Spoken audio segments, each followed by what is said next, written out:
Hey guys, it's Dave. Welcome back to another video on Rocket Lab. One of my favorite stocks at the moment, and they just had a pretty big announcement that they have secured the contract from NASA for the launch of their Tropics. I guess you can call it a constellation. It's really only going to be 2 launches left at this point. Originally was to be launched by Astra. It was kind of their big flagship contract that they were kind of talking a lot about, talking up, and the first launch was a failure, so the first 2 satellites out of the 6 were unfortunately lost.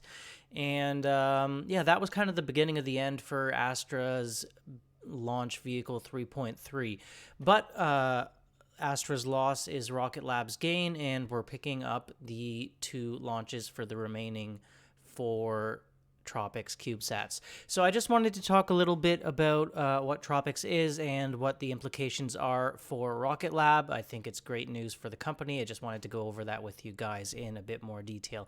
But first of all, if you're new to the channel, please hit like and subscribe down below. It'll really help to continue growing. And of course, if you haven't already, there is a link to the Discord down in the description. You can come check us out, talk about stocks there on a more ongoing back and forth kind of basis. I'm pretty active in there and we have a lot of members. It's a good place to discuss investing. Now, with that out of the way, let's talk about this big Astra contract for Rocket Lab. So just to start off with, I'll give you a brief overview of what this Tropics constellation of satellites is and what it does. It stands for time-resolved observations of precipitation structure and storm intensity. That is quite a abbreviation or mouthful if you ask me. I don't know why everyone always loves these giant acronyms, but that's what you have. And yeah, they're really monitoring tropical storms. So hurricanes and extreme weather events can have a devastating impact on communities and even entire countries. The effects of climate change are only making these events even more common and more extreme as time goes on, unfortunately. The goal of the NASA Tropics mission is to provide greater understanding of these events through measurements with unprecedented accuracy of 3D temperature, humidity, cloud, and ice horizontal structure. So the Tropics satellites comprise approximately 6 3U CubeSats in 3 low Earth orbital planes. When it comes to small sats, 1U is the standard measure of the smallest size, and that is 10 centimeters by 10 centimeters, a 10 centimeter cube basically, or in imperial, that's 3.9 inches. 3U would be 10 centimeters by 10 centimeters by 34 centimeters actually, so a little bit bigger than that, a little over 3 times the size of that 1U measurement, but we're still talking about extremely small satellites here. You could fit it on your desk in front of you. Now, as I said previously, the constellation was originally planned to have 6 operational small sats plus 1 Pathfinder satellite that was sent up for testing purposes. That satellite is already in orbit and was sent up by a SpaceX Falcon 9 on a rideshare. And really, I just wanted to point out, this goes to show what Peter Beck has said many times. We're not really competing directly with those Falcon 9 rideshares. Those are good if you just want to send a test satellite up to kind of any orbit. That doesn't really matter.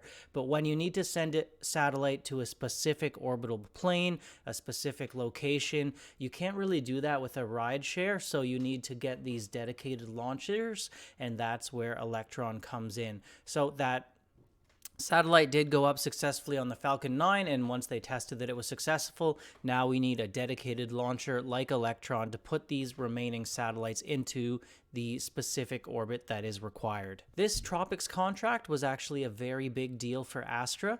The launch failure turned out to be the final nail in the coffin for their Rocket 3.3 launch system.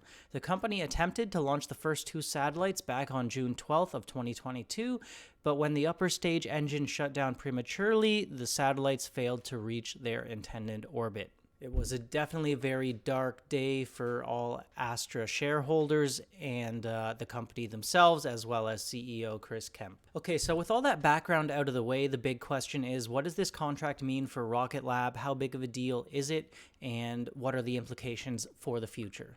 Well, Rocket Lab will be launching 4 of these satellites, not 6, so the original 2 failures will not be replaced. This is going to go across 2 launches, and these sats are both very small, weighing in at just over 5 kilograms.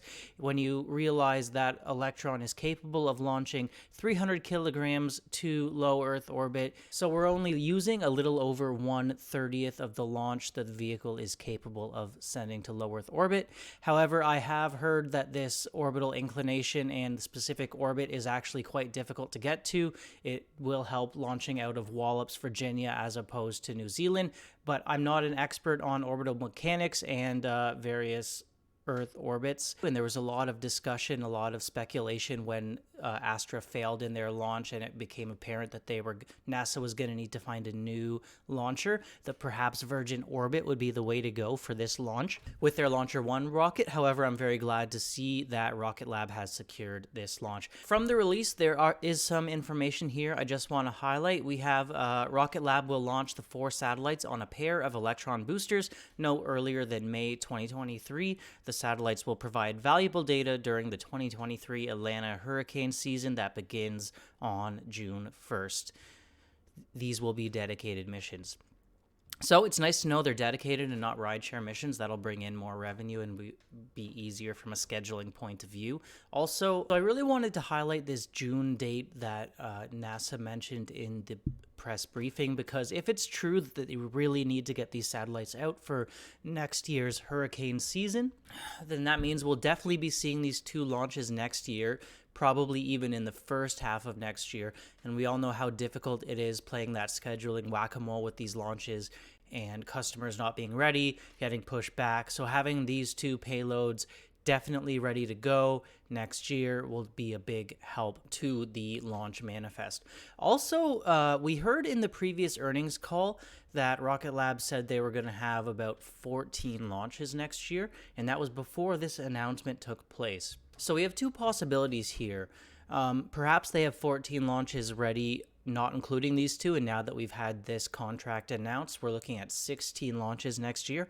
That would actually be really big for the company as a whole, not just because 16 is a nice number, but because their CFO, Adam Spice, said in the earnings call that about 16 Electron launches is where they would reach GAAP profitability for the launch side of the business. Of course, the space system side of the business has been GAAP profitable for a while, but Electron has been lagging. We've actually been trying to reach GAAP profitability for ever since Electron started launching back in 2017. So if they're able to reach that next year with that 16 launch mark, that would be a massive milestone for the company and really great to see.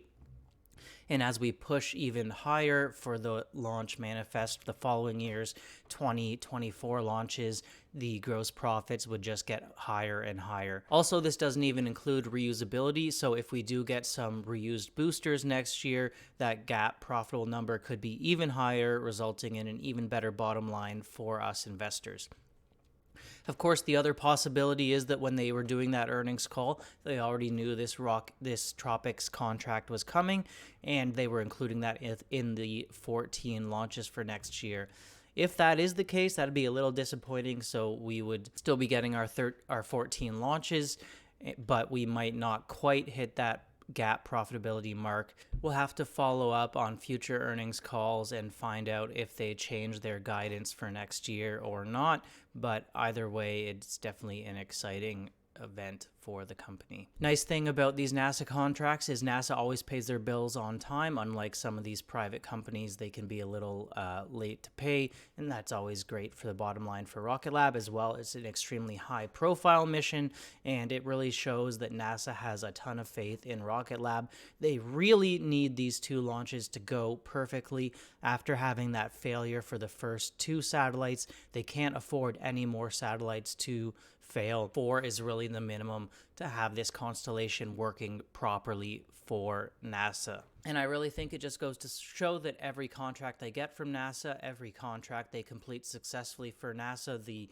confidence in Rocket Lab just grows, and the more future contracts they might get from NASA really a great customer to have. We're definitely starting to see a bit of that industry consolidation we've been talking about for a while now. Really just goes to show that Electron is still the king in the small launch space. Virgin Orbit is pushing towards being a competitor, but they really still don't have the launch cadence to even come close to Electron. Astra's Rocket 3.3 is now completely defunct.